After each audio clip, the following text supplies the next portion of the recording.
متی کی انجیل اس کا 3 باب۔ ان دنوں میں یوحنا بپتسمہ دینے والا آیا اور یہودیہ کے بیابان میں یہ منادی کرنے لگا کہ توبہ کرو کیونکہ آسمان کی بادشاہی نزدیک آ گئی ہے۔ یہ وہی ہے جس کا ذکر یسایہ نبی کی معرفت یوں ہوا کہ بیابان میں پکارنے والے کی آواز آتی ہے کہ خداوند کی راہ تیار کرو، اس کے راستے سیدھے بناؤ۔ یہ یوحنا اونٹ کے بالوں کی پوشاک پہنے اور چمڑے کا پٹکا اپنی کمر سے باندھے رہتا تھا، اور اس کی خوراک ٹڈیاں اور جنگلی شہد تھا۔ اس وقت یروشلم اور سارے یہودیہ اور یردن کے گرد نواح کے سب لوگ نکل کر اس کے پاس گئے اور اپنے گناہوں کا اقرار کر کے دریائے یردن میں اس سے بپتسمہ لیا۔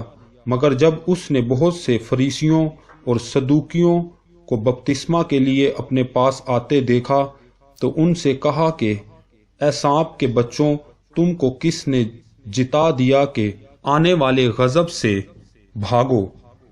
پس توبہ کے موافق پھل لاؤ اور اپنے دلوں میں یہ کہنے کا خیال نہ کرو کہ ابراہیم ہمارا باپ ہے، کیونکہ میں تم سے کہتا ہوں کہ خدا ان پتھروں سے ابراہیم کے لیے اولاد پیدا کر سکتا ہے۔ اور اب درختوں کی جڑ پر کلہاڑ رکھا ہوا ہے، پس جو درخت اچھا پھل نہیں لاتا وہ کاٹا اور آگ میں ڈالا جاتا ہے۔ میں تو تم کو توبہ کے لیے پانی سے بپتسمہ دیتا ہوں، لیکن جو میرے بعد آتا ہے وہ مجھ سے زوراور ہے، میں اس کی جوتیاں اٹھانے کے لائق نہیں۔ وہ تم کو روح القدس اور آگ سے بپتسمہ دے گا۔ اس کا چھاج اس کے ہاتھ میں ہے، اور وہ اپنے کھلیان کو خوب صاف کرے گا اور اپنے گیہوں کو کتھے میں جمع کرے گا، مگر بھوسی کو اس آگ میں جلائے گا جو بجھنے کی نہیں۔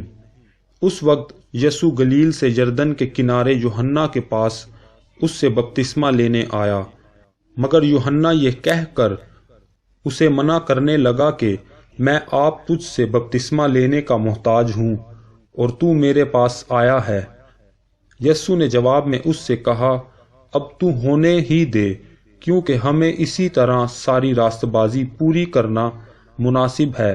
اس پر اس نے ہونے دیا، اور یسوع بپتسمہ لے کر فی الفور پانی کے پاس سے اوپر گیا، اور دیکھو اس کے لیے آسمان کھل گیا، اور اس نے خدا کے روح کو کبوتر کی مانند اترتے اور اپنے اوپر آتے دیکھا۔ اور دیکھو آسمان سے یہ آواز آئی کہ یہ میرا پیارا بیٹا ہے جس سے میں خوش ہوں۔ خداوند کے پاک کلام پڑھے اور سنے جانے پر خداوند کی برکت ہو۔